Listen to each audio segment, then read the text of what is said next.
Magandang araw mga kababayan. Narito na ang pinakabagong update sa lagay ng panahon ngayong araw September 1, 2025. Update tayo sa galaw ng low pressure sa may silangang bahagi ng bansa. Nagbago ba ang direksyon nito? At dahil patuloy nitong hinihila ang southwest monsoon, kaya makakaranas pa din ng pag-ulan ang ilang bahagi ng bansa. Para naman lagi kang updated sa lagay ng panahon, i-click mo lang ang subscribe button. Ayon sa pag-asa, ngayong umaga ang low pressure area ay nasa layong 570 kilometers sa east-northeast ng Virac, Catanduanes. Kasabay nito patuloy na nakakaapekto ang southwest monsoon sa kanlurang bahagi ng central at southern Luzon, Visayas at hilagang bahagi ng Mindanao. Para sa magiging lagay ng panahon ngayong araw, asahan sa Bicol Region, Aurora, Bulacan, Quezon at Rizal ang maulap na kalangitan na may kasamang mga kalat-kalat na pag-ulan at thunderstorm. Dulot ito ng trough ng low pressure area. Kaya posible ang mga pagbaha at pagguho ng lupa lalo na sa mga lugar na bulubundukin at mababa. Sa Metro Manila, malaking bahagi ng Visayas, Mimaropa, natitirang bahagi ng Central Luzon at Calabarzon, magiging maulap din ang kalangitan na may kasamang mga pag-ulan at thunderstorm dahil naman sa epekto ng southwest monsoon. Kaya mag-ingat dahil posibleng magkaroon ng flash floods at landslide. Sa Zamboanga Peninsula, Northern Mindanao at Caraga,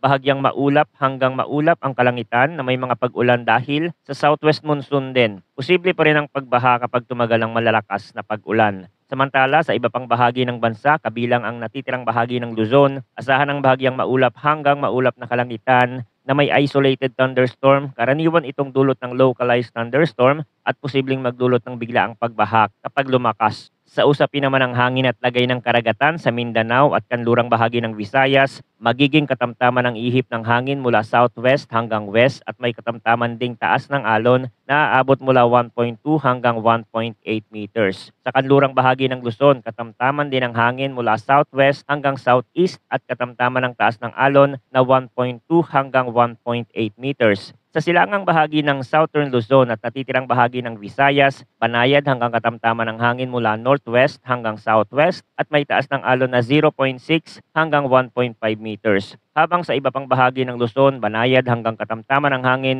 mula northeast hanggang east at may taas ng alon na 0.6 hanggang 1.5 meters. Ayon naman sa latest weather advisory na inilabas ng Pag-asa para sa low pressure area at southwest monsoon, ngayong araw posibleng umabot sa 50 hanggang 100 millimeters ang mga pag-ulan sa Quezon, Camarines Norte, Camarines Sur, Occidental Mindoro, Palawan at Antique. Bukas naman, inaasahan pa rin ang moderate to heavy rainfall na aabot sa 50 hanggang 100 millimeters sa Occidental Mindoro. Ang rainfall na ito ay posibleng mas mataas pa sa mga bulubundukin at elevated areas. Dagdag pa rito, maaaring lumala ang epekto sa ilang lugar dahil sa naunang malalakas na pag-ulan nitong mga nakaraang araw. Ngayon, pag-usapan natin ang latest update tungkol sa galaw ng low pressure area. Base sa mga datos at forecast, patuloy itong kikilos pahilaga. Habang ito ay umaakyat, mas nakikita ang posibilidad na ito ay lalakas at posibleng maging isang tropical depression. Pero ayon sa forecast, bago pa man mangyari ang pag-develop nito bilang bagyo, posibleng nasa labas na ito ng ating teritoryo. Kahit malayo ito at hindi direktang tatama sa bansa, hindi natin pwedeng ipagsawalang bahala ang epekto nito. Dahil sa paghila ng low pressure area sa southwest monsoon, mas tataas ang tsansa ng mga pag-ulan sa malaking bahagi ng bansa, lalo na sa Luzon at Visayas, kaya sa mga low-lying at flood-prone areas dapat ay maging alerto. Dagdag pa rito,